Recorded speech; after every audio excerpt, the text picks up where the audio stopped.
I would rather cut through the FUD, cut through kind of the mud and find what's our objective, what's our goal, and work with a solid team.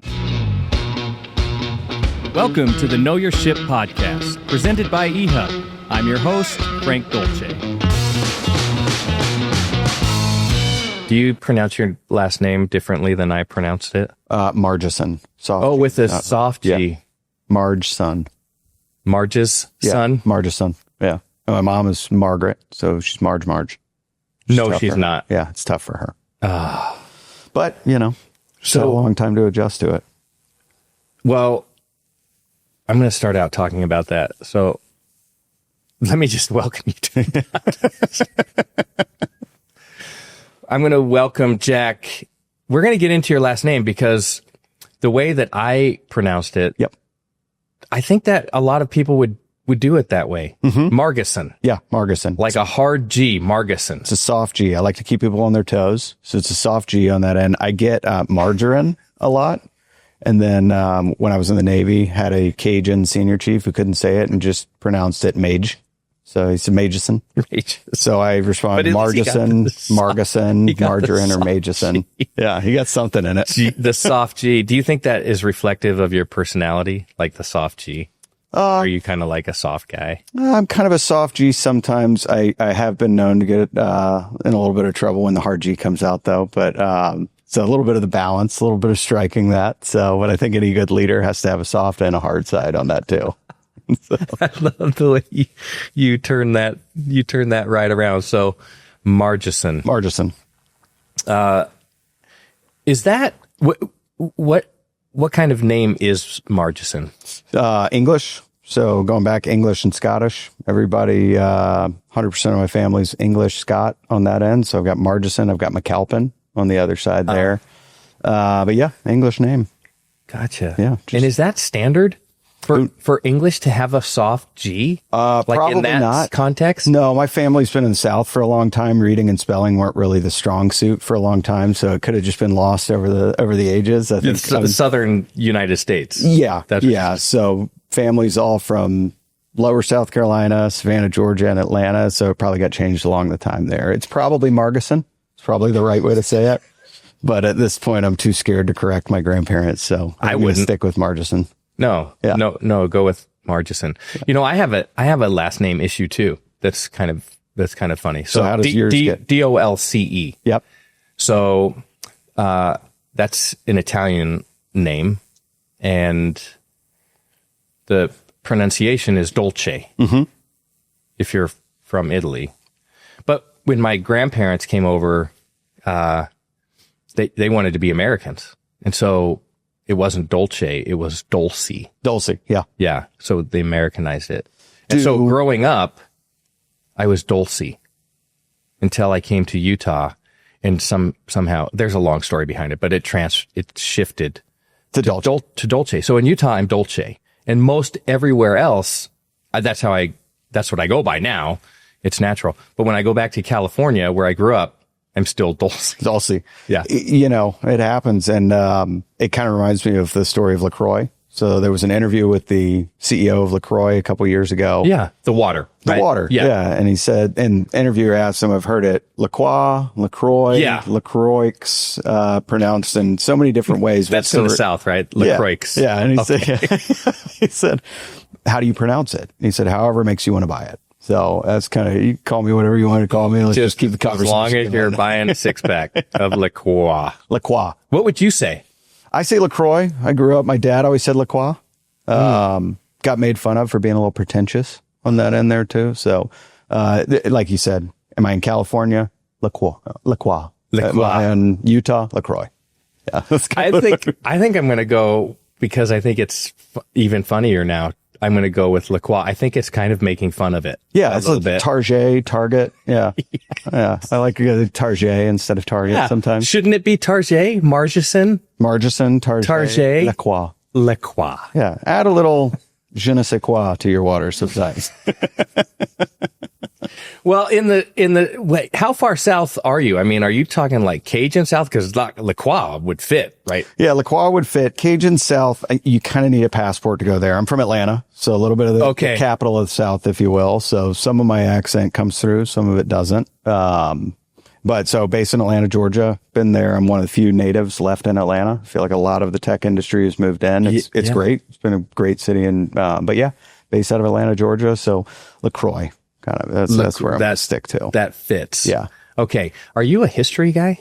Big history buff. Well, I don't know if people know, like you go to the East Coast. Yep. And people think that's, American history is on the East Coast. That's true. I mean, when you travel on the East Coast, we were recently in Philadelphia, we were recently in New York, and all of the founding fathers and the founding of the country happened in that region. But I think people underestimate the history of Atlanta in the early days of the country. Yeah, it's it's a nice place to be in supply chain. Atlanta's always been a logistics hub. Yeah. Actually changed its name. Its original name was Marthasville. Then it went to Terminus. Don't know why we decided to change it. Much cooler name. Wish we stuck with Terminus. But went over to Atlanta. But, Atlanta kind of rose as the major train and transit hub. Now it's the interstate hub in the Southeast as well. So Atlanta's always been a great city for supply chain, for logistics on that end. You got UPS, Coca-Cola, Delta out of there. So, but as far as kind of the history of Georgia, the history of the South, Atlanta's always played a pretty key role in it, and it's been a cool place to kind of grow up and to be from, watching it grow and develop even further now. So it's a good place. So really happy with it. I don't want to get too far along without telling people who you represent. Sure. Sorry. I think we may have skipped over that. Yeah, we got down this La Croix path, but with Deposco. Yep. I want to keep talking about your background because I think that's so interesting, but give us the 30,000 foot. What is Deposco? What do you guys do? Sure. So Deposco is a supply chain technology provider. And so started around supply chain execution, warehouse management, order management, integrations, omni-channel fulfillment. Also have a application set in the suite for supply chain planning. So demand planning, inventory forecasting, and then supplier purchasing and collaboration. So really focus on direct to consumer, middle market. We support a lot of 3PLs, retailers, and brands. Around our founding, our founder and CEO, Bill Gibson, his father founded a company called Margeson in the 90s. So he was kind of raised in that space. They went on to sell Margeson. He went, back to the Wharton School into private equity on that end, came back out as he saw the need for direct to consumer fulfillment. Fulfillment in the past was wholesale distribution. And as we saw the rise of omnichannel, we saw the rise of e-commerce, knew that kind of fulfillment was going to be a key piece. So cloud native application, we were ahead of the curve on that end. But yeah, if it's direct to consumer for the middle market, 3PLs, retailers, or brands, from the time an order's placed to the time we get into the shipment execution, Deposco is really designed to handle everything in between. Yeah. Interesting. Well, that's an interesting story too, of being ahead of the curve in lots of ways, and being a little bit of a visionary, I guess, as the market was changing. Yeah, very much so. Nice to work in that position, and being second generation and having been raised in Manu as well, has given a lot of good experience, good insights that have been really, really nice to work for and to kind of move through with our CEO. So it's got a great vision, and it's been nice to see it play out. Yeah. Yeah. And how long have you been with the company? A little bit over 8 years. So actually coming up on 9 years now. So it's been a great run watching the company grow and being a part of that from the alliances perspective. What is your role? So I lead our global alliances program. So that is partnerships, strategic partnerships, and alliances in the space. So can kind of dive into that, but that can be anything from resellers to technology partners to consulting and advisory firms and more. So creating those relationships that ultimately lead to benefit for our end client. We had a chance to visit just a little while ago, and I work on the partnerships side here with eHub, and I think it's a really interesting path to go down as we continue down this conversation is the power of partnerships, how meaningful partnerships are, especially in today's market. Like when you walk into, I mean, I know we've been at trade shows together, and when you walk onto a trade show floor, I don't know how the consumer makes a decision. Correct. Like there's 1,000 different things of the same thing. And they all have some expertise, maybe shared expertise and differentiators and all of the things. And, that would be a nightmare for a consumer. Yeah. To try and take all of that in and make a thoughtful decision. And by the way, still run their company. And so I think you have interesting thoughts and we have interesting thoughts of the power of partnership. So maybe we can dig into that in a little bit. Love to. Yeah. Absolutely. Okay. I think that's meaningful. All right. Let's get back to you and how you found yourself in this role, your upbringing maybe. So you grew up in Atlanta. Grew up in Atlanta. Do you, as you look back across, were you kind of in the city? Were you out? You were writing down. I was in the city. I wasn't in downtown. Nobody's in downtown. But I was there. Yeah, it's like being in LA. Yeah, I live in LA. Well, you live around. Yeah. So Atlanta natives there's two types. There's in the perimeter and outside of the perimeter highway. So I grew up in the perimeter for anybody in Atlanta.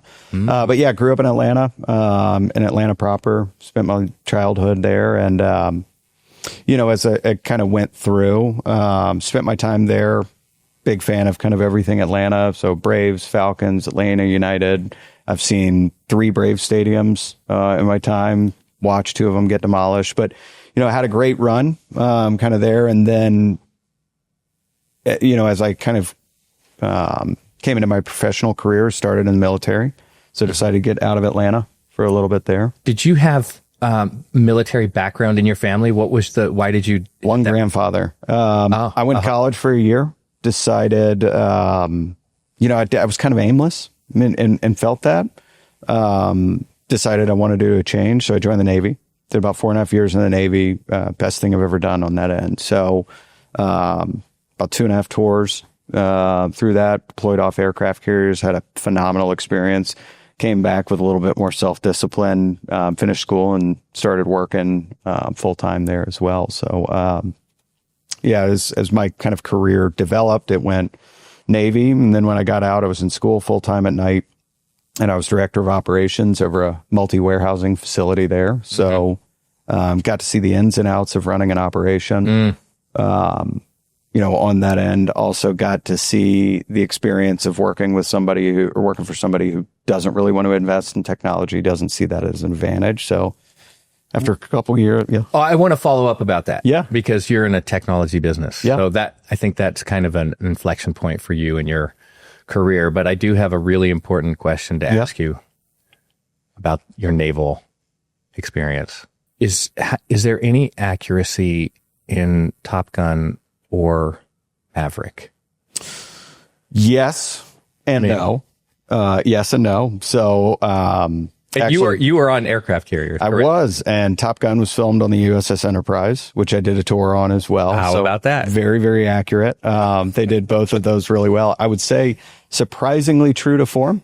Really? Yeah, surprisingly so. Okay, you're gonna lead me to lots of follow-up questions, but go ahead and tell me why it's true to form. Well, they filmed in real location. They filmed on set. They went for authenticity as they moved forward. When you get into Maverick and stealing F-16s off of a flight line and running those, I can't really speak to that. As far as the actual, hey, this is how. I think he did it. I think he could do it. Yeah. Yeah. With Tom Cruise, nothing would surprise me on that end. But yeah, accurate, fun. They were kind of the anthems of the Navy too. So sometimes the ship would play them a little too much on the rotating TVs, and it's not really what you want to see is work all day when you're working, anyways. But no, yeah, surprisingly true to form. Is there any truth to the rumor that pilots are very confident? Yes, individuals. Yeah, that's stick jockeys. They are. That's a real deal. Yeah, they are, and you have to be. I mean, there's not really time for second guessing yourself when you're up there. But yeah, I mean, pilots are the best thing to ever come to the world in a pilot's opinion, but that's kind of what you want there as well. And look, realistically, I worked on helicopters. I was an avionics tech. So I repaired helicopters. I did that. If I was flying an F-18, if I was flying an F-22, I'd probably be a little bit more confident. You would? So, oh, yeah. Did you ever get to take a little joyride in any? I did. I didn't go on a fighter jet. I launched and recovered off the aircraft carriers on troop carriers, though, which is pretty fun. 0 to a lot of miles an hour in a very short span. But yeah, pretty cool. Is that frightening or is that exhilarating? Exhilarating. I'm sure it could be frightening. I mean, you're launched off the end of a boat. Yeah. It's a blast, though. Okay, we'll get off the name thing, but this is no, it didn't. It's fun. When you're launched, how high are you off the ocean? Flight deck at any point is about 90 to 110 feet off the water. Okay. And is there enough momentum that you just immediately take off, or are you dropping at all? No, it's not a drop. It's a steam-powered catapult. And so they start with the engines running at full, and then you get rocketed 0 to 200 in a very short amount of time. And so when you take off in the troop carriers, you're actually facing backwards. You're not facing forward, so you don't jolt back.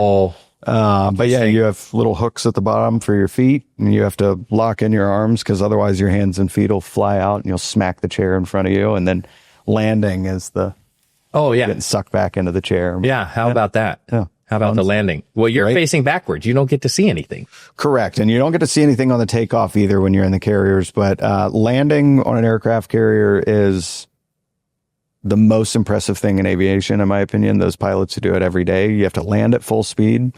In case you miss that catch wire, you've got to be able to take back off. So when you stop, you're stopping at full speed, and it's a pretty amazing thing to watch. And those pilots who do it every day, it's unbelievable. Wow. Yeah. Okay, so 4 years. Yep. Tell me how that 4-year experience has influenced your career, the way that you approach work and life. Foundational, I would say. One of the most impactful times in my life. And I think it's impacted in a few different ways.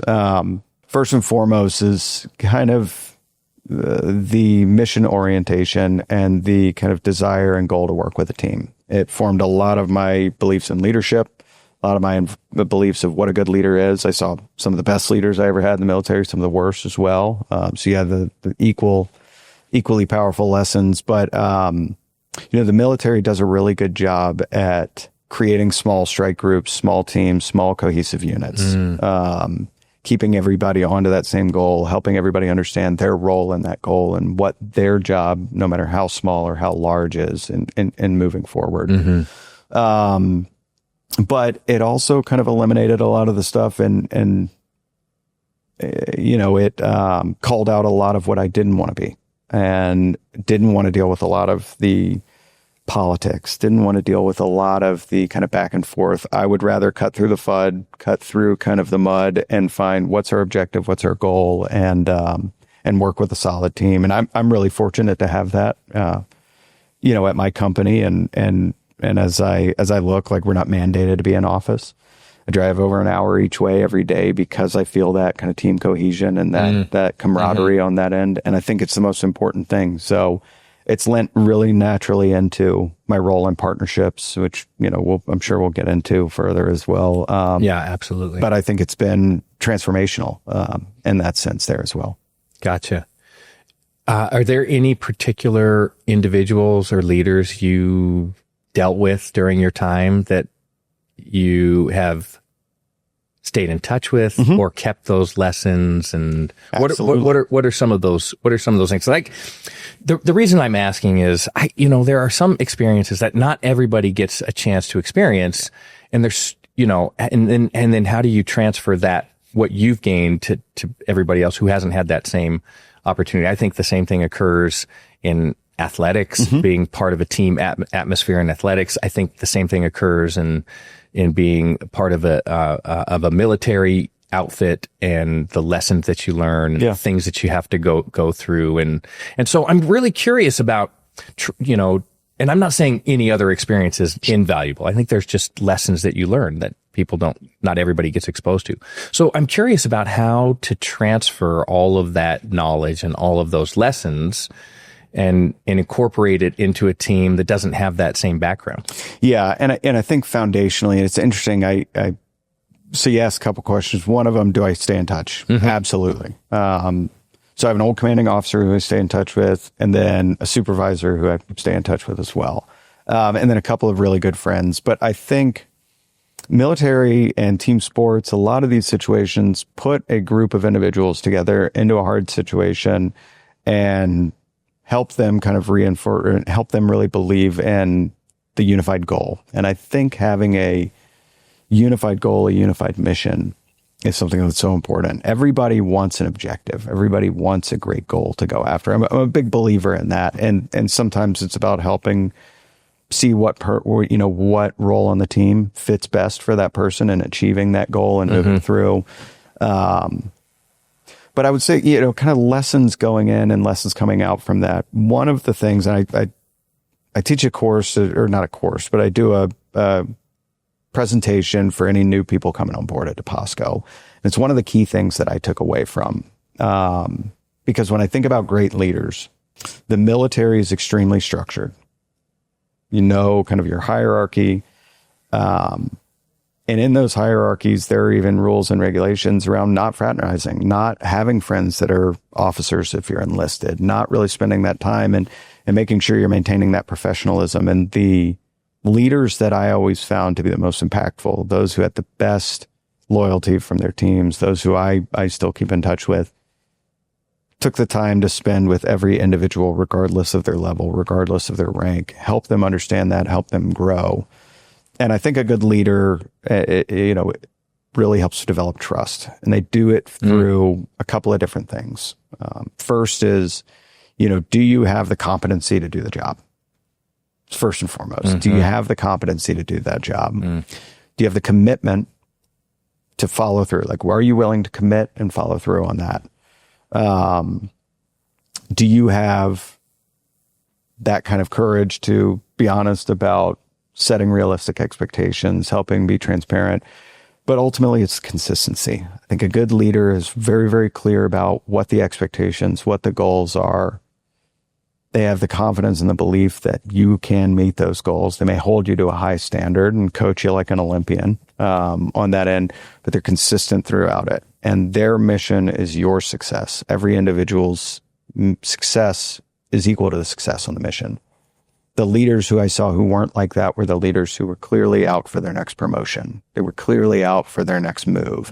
They saw this as a stopgap to where they really wanted to be. And I think it's very clear. So I'm a big believer in trust building with your peers, with those below you, with those above you, and in kind of those tendencies of leadership. And I think it plays out in everything I do for my professional life as well as my personal life. I try to be there. I try to be consistent. I try to be competent. Sometimes I'm not. So in those areas, it's about understanding that and helping to build your team around that. Where my competencies are weak, how can I put somebody in to help augment that, and being self-aware of it? There's so much crossover in a lot of things you mentioned. One thing that stuck in my head is the difference between a leader who is engaged with his team for the benefit of the team versus a leader who is engaged with the team for the benefit of himself or herself. And with experience, maybe it's so easy to see how that occurs and the lack of alignment between team and leader. And the long-term damage it does to that organization. Right. I mean, a business, a military unit, whatever organization, no matter how small or big, can be led or it can be ruled. Both come to a same end goal, but one of them leads to more efficacy in that end. And I'm a big, big believer that a leader's primary responsibility is to upskill the team and make themselves replaceable. The right leader should be looking to build their replacement, to make sure that everybody is leveling up on that end. Yeah. Because that's what leads to mission growth and mission orientation, in my opinion, there.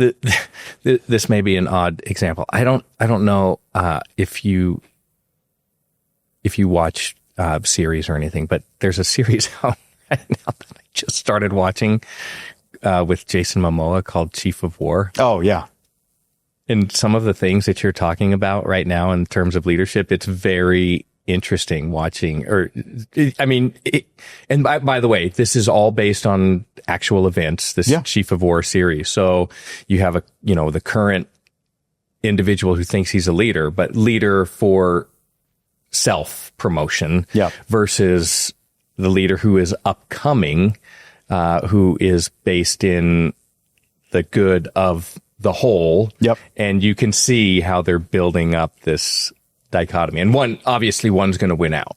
And that's just that. I mean, that's the just how it goes. Thing. I mean, both of them can rule. Yeah. Both of them can lead. Right. And it really comes down to what kind of stamp do you want to leave and what do you think your responsibility is? And do you owe those who work for you, or do you owe those who work with you or work above you? I'm a big believer in servant leadership in that. And I think military, absolutely. Sports, a lot of things teach that really well. No doubt. It can be we all have, we all think about ourselves. I mean, we all have self-promotion it's hard not to think about, well, how am I going to improve and how am I going to exceed expectations? How am I going to climb the ladder? So that can be a difficult thing to manage because we all want to succeed. Well, as you move into leadership, your success is based on the efficacy of those on your team. And my advice to rising leaders would be to make your team as talented, as invaluable as possible. And that will lead to self-promotion. Yeah. It does. And I think leaders are chosen by their peers. They're not promoted by their superiors. Yeah. And I think there's a difference between a leader and a manager. There's different, and this is what I encourage young, people starting their career to be. You can be a leader whether or not you're a manager. Mm-hmm. And that will lead to your success as you grow long term. Yeah. It pays off. It's really interesting that it's self-identifying. And I've seen this happen in the athletics world time and time and time again. You get into a situation where, you're going through your training camp, with 3 weeks of training camp, whatever. And you have a couple guys who are battling for the position. And, the coach is saying, well, we're going to name a starter. We're going to name a starter. And the truth of the matter is the team has already identified. Yeah. Based on, and it's not necessarily just based on, who has the most talent. That's obvious. That has to be a factor. Absolutely. Talent. Yeah. And you mentioned that as well. Competency. Absolutely. But there is within the team knowledge of who they want to follow based on how that person has performed, acted, engaged with everybody else. Yeah. There's, to relate this back to a TV show, if you watch Dead Lasso, see their most talented player is the young hothead, and he's not the leader. Not at all. Watching his journey to becoming that leader, I think, is one that everybody should pay attention to. Yeah, absolutely. You can be the most talented person in the world, be the worst leader that there's ever been. Yeah. Oh, I love this. I don't even know I just love this track for going down. Yeah. I think this stuff is so meaningful. And rather than talking about, yes, all of the other things are important. Like, is your technology sound? Is your platform sound? Are you solving problems for people? And all of those things are really important. No question about it. But I love this. It just aligns with my thoughts about business and how to run business and relationships and why relationships matter. And I couldn't agree more. And I think that's what really gravitated me towards partnerships. I started in sales, did really, really well. And as I moved through sales, I think one of the things I saw is a lot of my success was based on the relationships that I built and putting other people first and really thinking about that customer first on that end. Because I think that a leader needs to see not only their teammates and their peers and those people but anybody who they're in service of, anybody they're supporting, is being that. And so I kind of naturally gravitated toward partnerships, finding those right groups of people, finding those right teams together and pulling that group together to put together a dedicated group of individuals who's going to support the customer's growth. That becomes the mission. And I think it's fascinating. And I think the tenets of leadership, whether somebody is a leader or not, apply out throughout every day-to-day action. And I'm a big believer that everybody is a leader in their own right and their own responsibility, whether they're, leading a small part or a large part. And it plays really naturally into the partnership side there as well. Yeah, absolutely. Yeah. So is this something, your thoughts on leadership and building teams is really well developed. And so I'm curious about, did you have these thoughts coming out of the Navy as you started into your professional career? Or has this developed? It's been an evolution. Yeah. Yeah. It's definitely been an evolution. And I've been fortunate to have a number of leaders since the military that have taught me much, much more. Helped me refine my leadership style, helped show what good looks like and sometimes what it doesn't look like, and giving those teachings and those lessons. But it's also one that I try to study on my own time as well. So I think good leaders are constant students as well.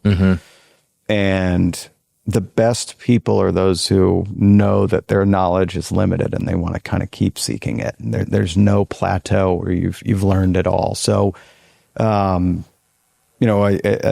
leader years ago gave me the book Start With Why by Simon Sinek. A lot of his teachings I've taken very, very seriously, radical candor. But I think continuing to read and continuing to hone and refine that practice. But,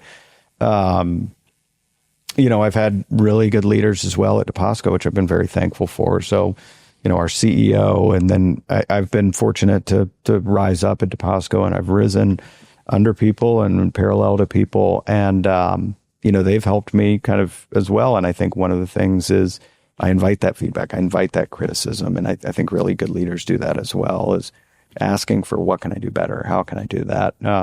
So I think I think I had an idea of leadership. It wasn't my goal. It wasn't something that I said, hey, I want to go out and I want to be a manager. I want to be a leader. Didn't really know. But as I've progressed through my career and I've been given the privilege of being put into that position, it's something that I take seriously. And so continuing to read about that and continuing to explore. And it can be, here's the formal book list that you need to read through. Those are equally important. But I also think it's conversations like this of just exploring experience and exploring and learning from that too. So, I think my idea of leadership changes every day. Yeah. And I think a good leader should do that too. Just kind of tweak it a little bit. Yeah. And there's something. And be self-reflective. What have I done this year that I, maybe needed change? And a good leader probably has a healthy amount of self-awareness. Yeah. Little self-awareness, little doubt, little regret. I think that's important because the moment that we think we have it all figured out is the moment we stop being what we need to be to our teams. Yeah. Yeah. You were telling me about an experience with a leader or in an organization that I thought was really interesting. I want you to tell me about that story and the lessons you learned, and how you took that into the future of your career. So, and I'm assuming this is the air conditioning story. Yeah. So yes. I had, like I said at the beginning, there's some of the best lessons I've learned about leadership have come from those that I didn't want to emulate. And this is not a reflection on the person, the individual. No. This was just kind of a bit of a different style. But as mentioned, I'm from Atlanta, Georgia. When I got out of the Navy, I was working in operations. Now I'm used to heat.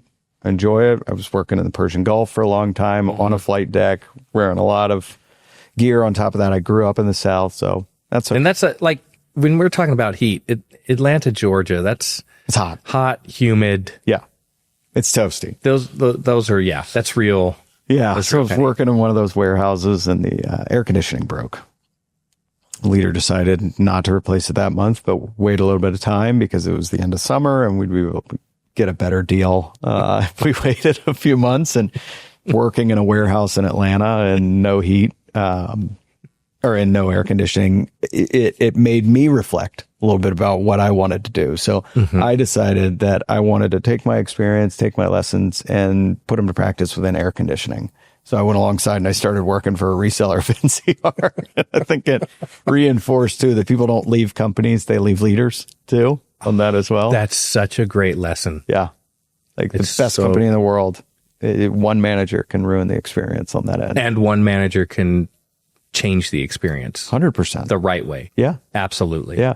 I think people look for challenge when they're challenged and they want to work through hard situations. but they want to do it as part of a team. Overcoming a great obstacle when you're confident in your team, your leadership, and more. I don't think there's anything more satisfying for somebody.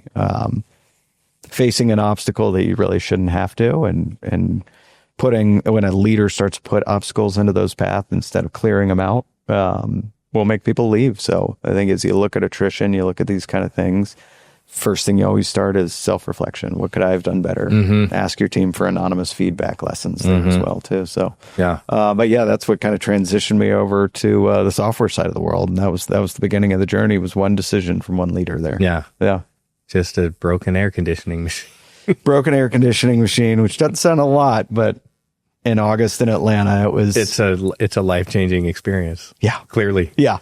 We've been talking a lot about teams and leadership and building teams. And so in your current role on partnerships, there's one thing about building a team internally, and you talked about like finding the right people, competence, desire, all of the things, and then having an objective. Yep. And getting everybody aligned on, reaching the goal. And so that's one part of it, is building an internal, highly functioning team. Yep. The power of partnerships is being able to build a team with your customer. Very much so. So how do you do that?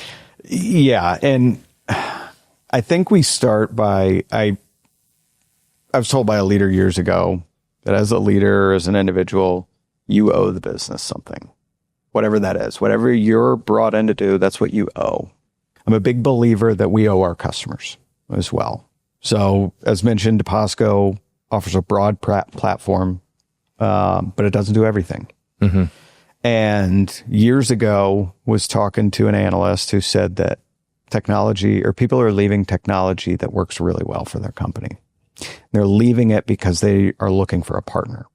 So it's our responsibility to not only provide the best software, but to provide that best experience and provide the answers when we can, in my opinion, as a company. So in the alliances role, I have a unique privilege of helping to extend that value out. So clients will come to us quite often and say, hey, they'll come to our services team, they'll come to our customer success team, they'll come to the executive sponsor, and they have other goals that they're working on. They may be moving into automation. They may be looking for more advanced shipping functionality. They may be moving into retail, and they want to understand what that looks like.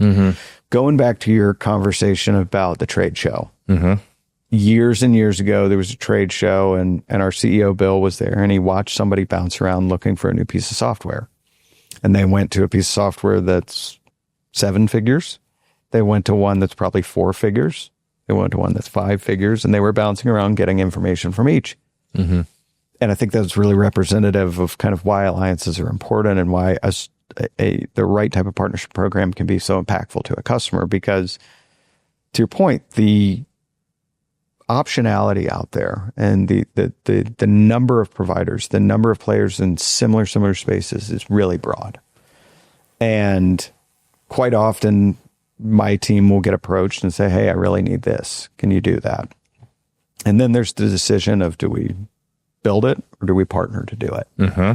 And, we were talking about this earlier. The only fixed resource anybody has is time. So do we want to spend our time going really deep into what we know, around execution, around planning, around the intelligence to provide to these customers and more?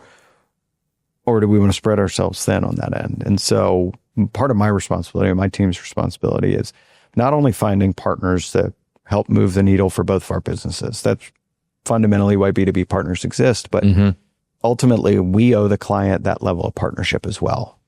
And on that end, that means vetting out to find the best in class solutions for each of those answers. So as we look at the wide array of different technologies that are out there and what's important for client success, especially at different stages of growth, a good alliances program should be vetting out who else in the market, who's the best for our type of client, and who can we recommend. That way, when the customer comes, we're not just putting together a really diverse team internally at Deposco, but we're bringing in partners like eHub to the table as well to make sure that we're rounding out not just one part of the answer, but what good success looks like for this client in the long term. And I think a good partner program, that's part of their responsibility there as well, is finding those best-in-class providers to put the right team in front of the customer so that they can step back from saying, okay, let me decide what kind of technology I need. Let me decide who I need. Let me instead go to my partner group and say, this is my goals. I want to go add new channels, new product lines, and more. Yeah. And I think one of the reasons why there's a partnership, a really good partnership opportunity between eHub and Deposco is there's alignment about providing meaningful solutions to the customer. So it's more of a customer focused alignment between the companies. Yeah. And that's the first thing my team vets out. When we approach somebody about becoming partners, or when somebody approaches us, the first thing that we look at is, do they take the same client approach there? Are they obsessed with client success? Are they obsessed with that client's long-term goal? Some people are, some people aren't. Some business models don't really call for that. Perfectly okay. But when we bring a partner in, when you bring a partner in, we're acting as an extension of your brand that you've built trust in.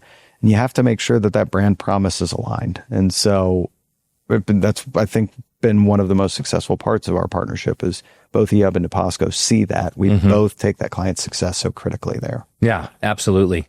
I think you have interesting thoughts about managing customers and managing clients and how you approach that relationship. And I think you described it as a tactical team.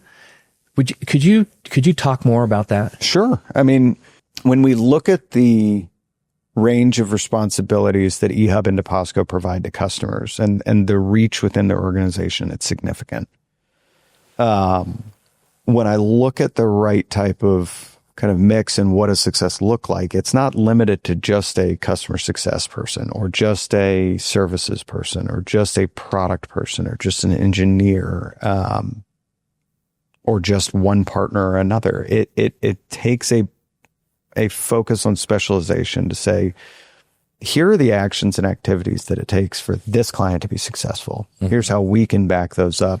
Let's align to those right people, identify a team leader, then identify a group of diverse individuals from different departments, even different companies, and bring those in. Hey, your expertise is in product, anything to do with product alignment, we're going to come to you in this conversation. Setting that mission forth with that team. Hey, our mission this year is to help this client grow from X million to X million. That's their goal. Therefore, that's our goal. What we need to do is all align on what are the steps it's going to take to do that. And then being really transparent about your client or with your client about, hey, I'm going to be your primary. A lot of times that's a customer success representative. It's somebody of the sort there, maybe an executive sponsor, but I'm going to be your primary person. Now, behind me, I have the support of these 5 people. I want to introduce you to all of these 5 people as well and help you understand who's going to be involved, why they're going to be involved, and when they're going to be involved. Also want to help you understand, what does communication look like? What does that look like? Now, this is what we owe you, this kind of a team and this kind of a success.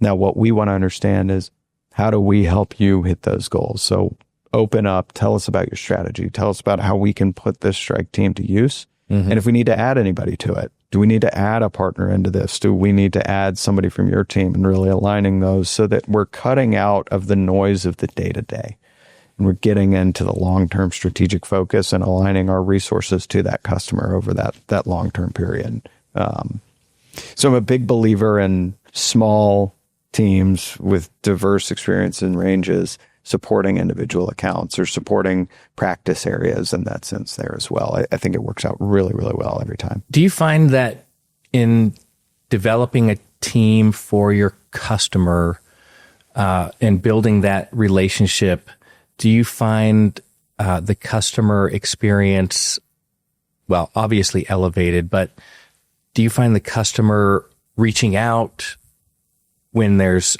a question about a concern, a solution that's needed, even outside of what may be considered your realm of expertise? Yes. And I think it comes from twofold. I think you're going to get out of your customer what you put into your customer there as well. So if you're creating that conversation, if you're creating that strategic focus and creating that confidence, then you'll be that kind of recipient of that information. And so I do see that. I see relationships deepen, I see personal relationships form, and then questions come because they start to see not only because, what's the baseline for us? The competency, going back to that. The competency is that we provide best-in-class software that works. If we were to limit our engagement to that, we're a vendor. We're not a partner. To go into a partnership with your client, you have to become part of their team. You have to understand their goals, understand their businesses, and understand who are those key people to help drive that. When you invest in that team with resources from your own, with relationships from your own, you see that investment coming back. So those questions start to pop up. I've had questions come to me about anything from insurance, real estate, municipality rules. I was on with somebody recently who called, this was a few months ago, and they run a small 3PL. Their township was changing the water pipes and was going to close both entrances into their parking lots. They were going to, because they were redoing the water lines on either one, so they weren't going to be able to get any product in or out. And so we had calls about, hey, how would you deal with this municipality? Right. And so the better that relationship, the better kind of that trust is built. When that trust is built, then that conversation comes up. And then it's your responsibility as a provider and as that partner to hold that trust in high esteem and respond to it. So if somebody comes to me with challenges around shipping, I know confidently, and if it's something beyond our scope, I know confidently I can call eHub. eHub will take care of them. Yeah. And I can transfer that trust across. And then, and it's about having the answers where you can. And if you don't, helping put them in touch with somebody who can help them find the answers. I think that's also really, really important, is knowing that you don't know everything, but you can help go find it. Yeah. This probably sounds like an obvious, but communication, between internally and externally is critical. And I'm forgetting the name of the book, but it's about high performing teams. And there's a specific military component to this book, and strike teams going into battle and the constant that is happening between. Now that's an extreme example and that seems so obvious, but can you apply that to your business as well? Well, it seems obvious in the military, and it does. And I think this is where. Well, and not to interrupt, but the lack of communication in that scenario is catastrophic. So correct. Okay. And I think it seems obvious there, so people take it really seriously. Right. There. It doesn't seem so obvious sometimes here, and in our space, because we're not in the military. We're not in theater. If I don't call something out, a bomb's not going to drop in the wrong place. Right. But in our customers' world, it could. And as I think about younger people coming into their career as well, this is one of the first things I always kind of really impose is communication, and over communication is critical there, especially in times of crisis or not, but proactive communication, not just reactive. So sometimes an update saying you don't have an update is better than no update at all, but keeping that line of communication. So, I see this quite often in software companies, is that communication will come in from a client and then everything's going on internally, but we forget that the client's still sitting back there waiting for that next step. Right. We forget that the partner's still sitting back there waiting for the next step. And that over communication is what builds trust.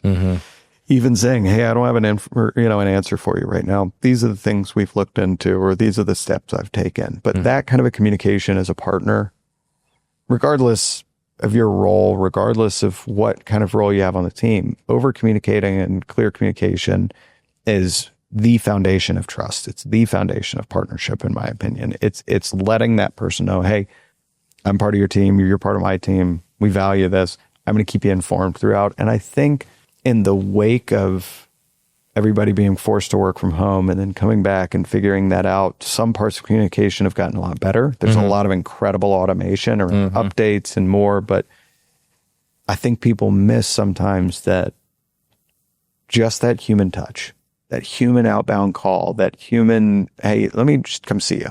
How much more valuable that is to people. Yeah. And So I think that relationship is a currency and it's a value in that partnership with your client there as well. Absolutely. Yeah. I have two thoughts about what you were just talking about. I mean, we've all been customers.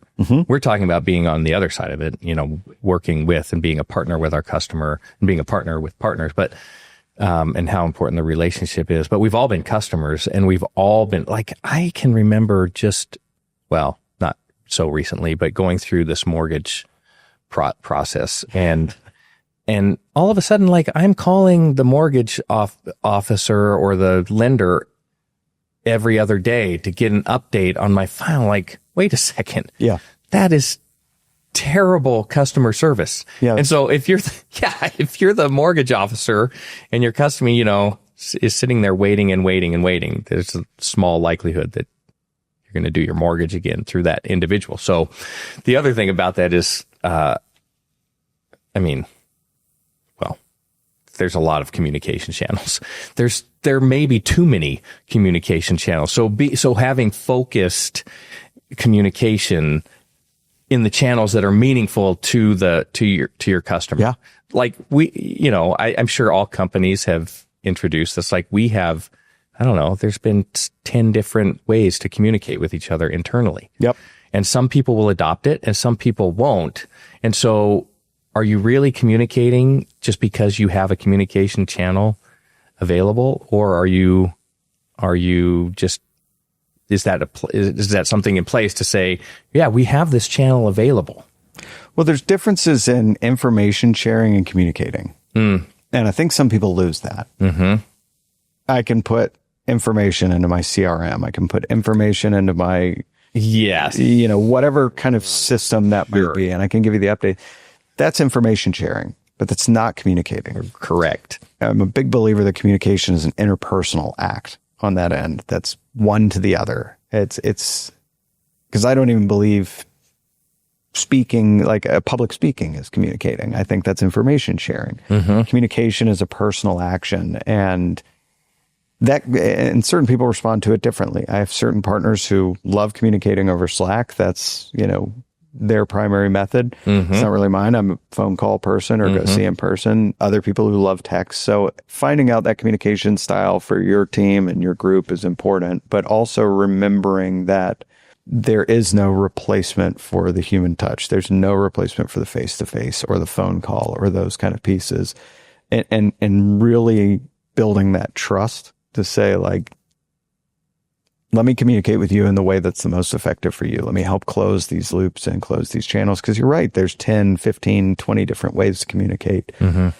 And we have to kind of take a step back from all of it sometimes and say, okay, I've got information in 15 different places and you have shared everything. But what is that? What does communication really look like here?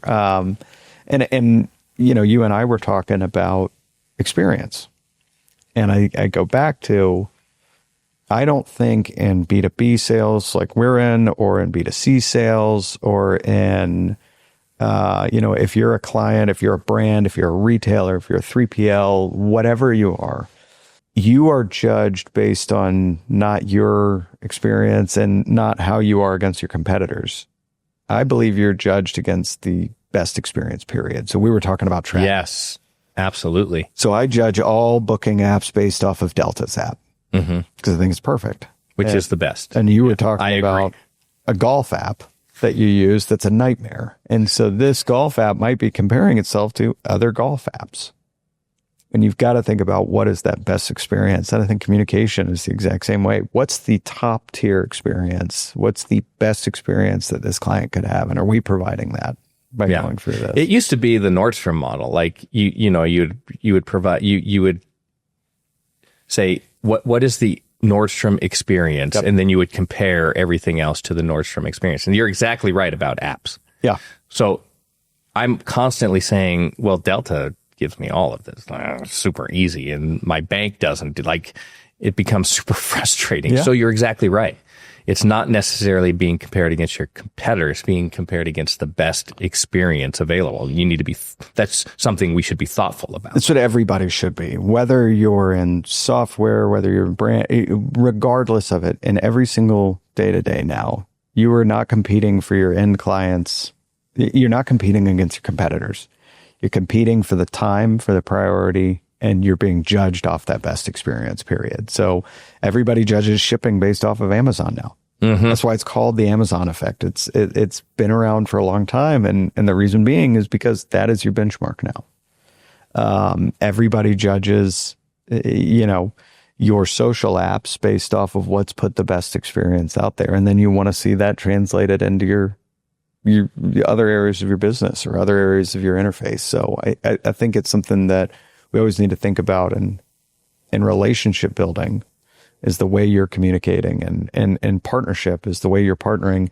Is that the best experience out there? There was a fascinating conversation with Airbnb. I believe it was on the SaaStr podcast years ago, but they were talking about a 1 through a 5-star experience. That's how you rate an Airbnb. And they said, what does a 10-star experience look like?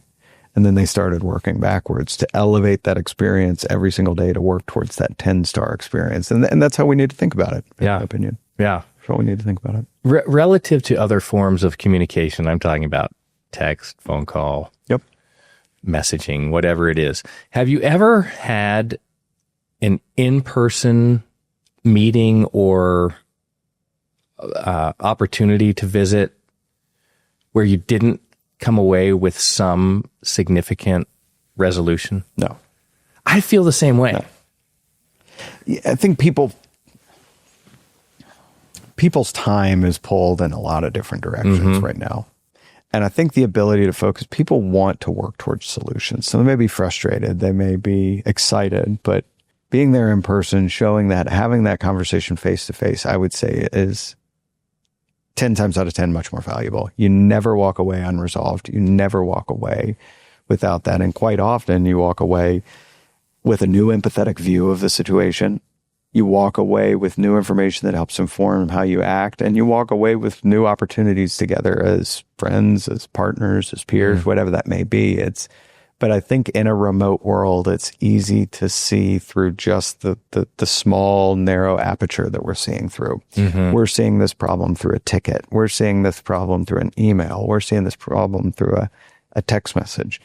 When you go get on site or you get face to face, that aperture widens. And when it does, you get the context for why this may be a problem or why this may be exciting. But it's about sitting down face to face and being present in that moment to work through it together, I think always comes to the better resolution. Yeah. And building teams is the same. I mean, you mentioned that you will take the time daily to drive back and forth to the office. It's a long commute. Yep. But being in person is invaluable. Whether you need to be or not. Absolutely. And I think the osmosis, if you're rising, if you're earlier in your career, you're going to get pulled into conversations that you wouldn't be. You're going to hear things you wouldn't hear and move through.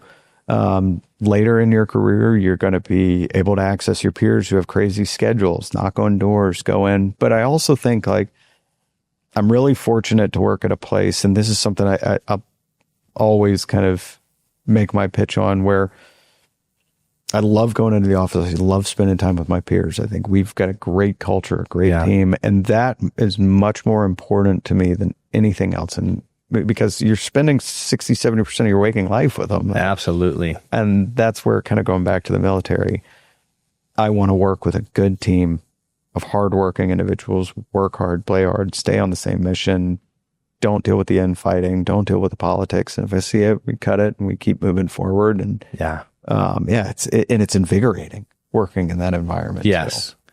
And there's no better way to resolve conflict than in person. It's really easy to get into a battle over email or text, and that thing just keeps escalating and escalating and escalating. And you talk about the small versus the large aperture, like being in person opens that up, especially in a situation of potential conflict. Absolutely. And in potential opportunity too. Absolutely. Yes. No question. I think all of these can be applied as equally to the positive as they can to the negative. That's why I think coming out here, spending time in person as partners is invaluable. And even if you walk away on the positive side with no huge groundbreaking advancements, you've spent some time with people you value, you've learned a little bit more, and that invites more. Because in the age of technology, in the age of information, I think it's easy to forget that people want to do business with people. Well, there's no doubt. There's no doubt that after this experience, if there is something internally at eHub, and we have a question about a solution that fits in your world, it's really easy for one of us to pick up the phone and say, "Hey, Jack Margeson." Yeah.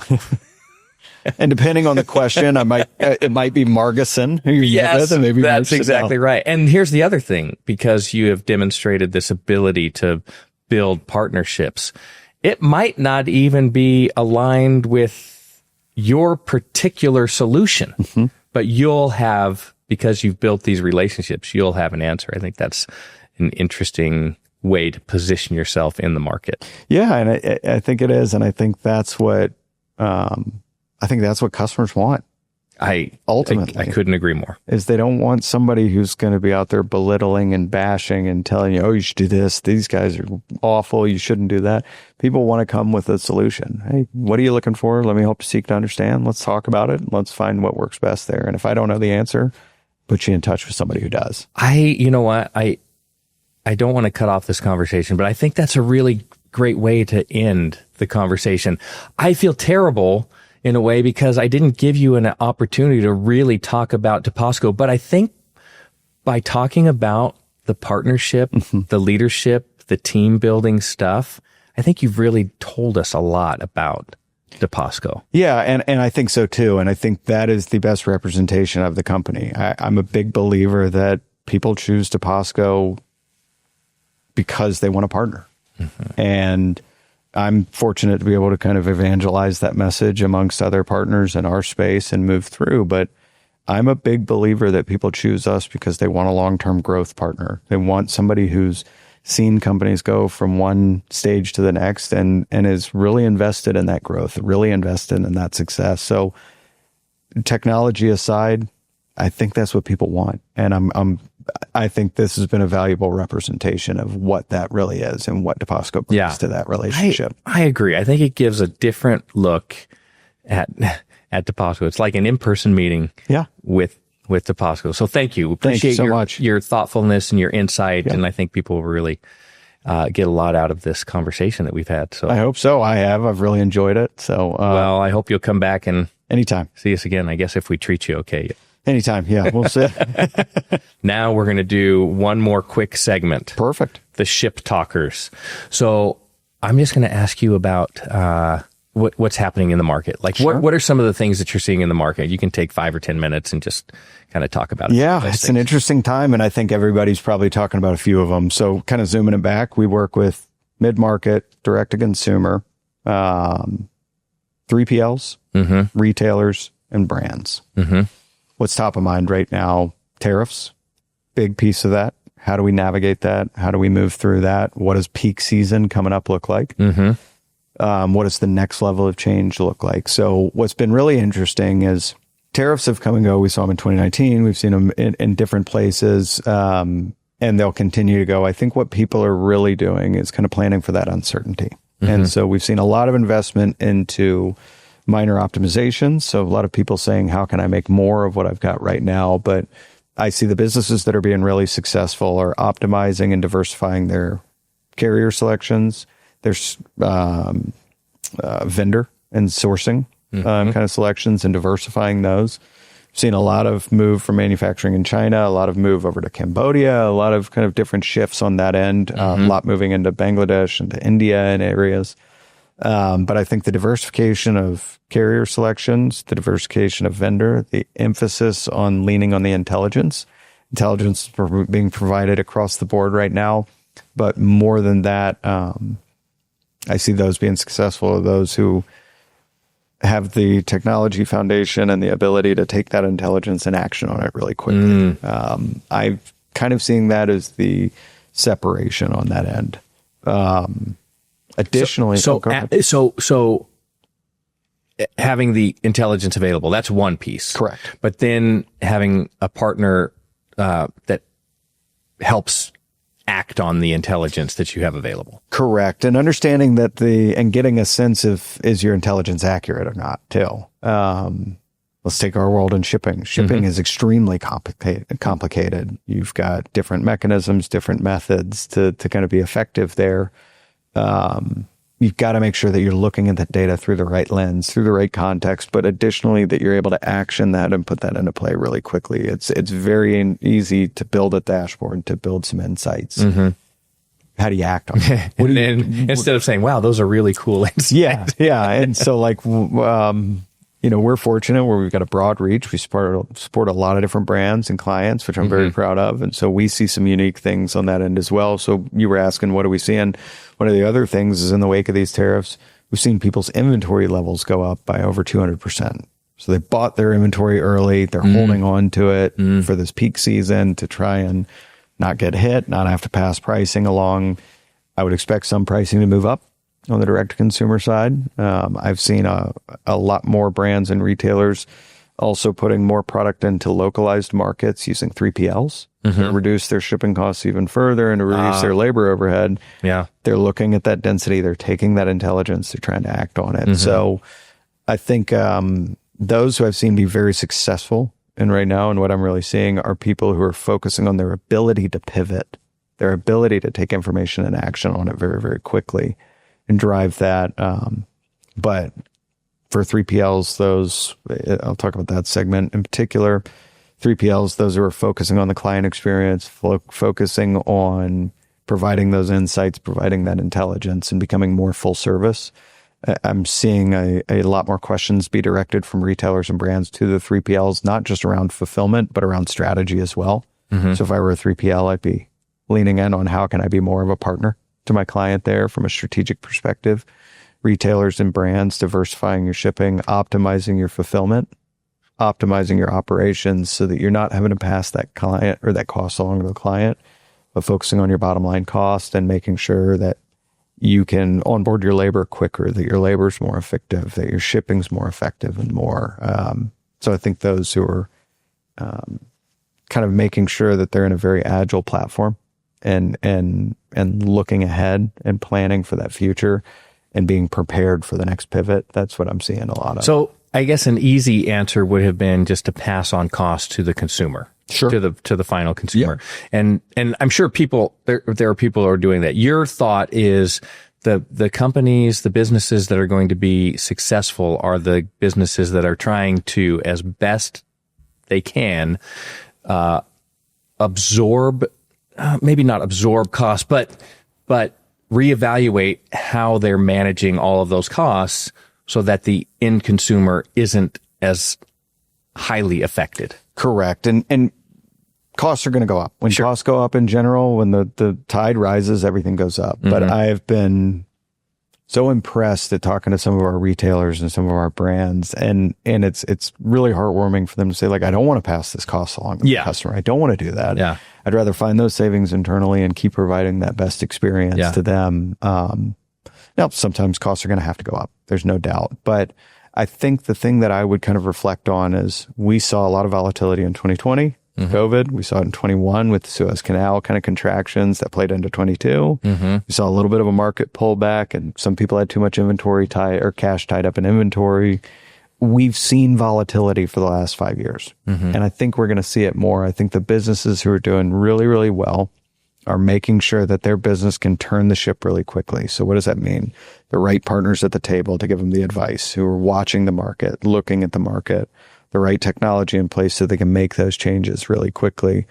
And then the right leadership who says, hey, what we're doing right now may work, it may not work. And then continue to plan as if you were going to plan previous. How do you plan for the future, but prepare for the volatility? Because I think it's not going away. And I think we're going to see another change next year, whether it's tariffs, it could be something else.